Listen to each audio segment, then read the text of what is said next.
નડિયાદ શહેરમાં ward number 4, 5 અને 6 ના વિકાસ અને નાગરિક સુવિધાઓની માંગ સાથે એક શાંતિપૂર્ણ રેલીનું આયોજન કરવામાં આવ્યું હતું।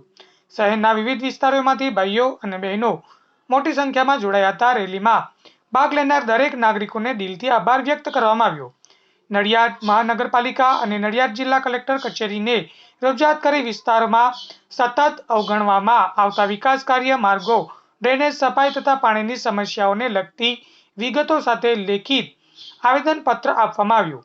અધિકારીઓએ પણ સંવેદનશીલતા દાખવી અને બાંહેધરી આપી છે કે આવેદનપત્રમાં દર્શાવવામાં આવેલ મુદ્દાઓ અંગે તાત્કાલિક કામગીરી હાથ ધરવામાં આવશે। ખાસ કરીને મહાનગરપાલિકા તરફથી વોર્ડમાં જરૂરી કામગીરીઓ આરંભ કરવાની તૈયારી દર્શાવવામાં આવી છે। આ સાથે નડિયાદના દરેક જવાબદાર નાગરિકોએ શાંતિપૂર્ણ, પ્રતિબદ્ધ અને સંયમપૂર્ણ રીતે પોતાના હક માટે અવાજ ઉઠાવ્યો છે, જે લોકશાહી માટે એક ઉત્તમ ઉદાહરણ છે।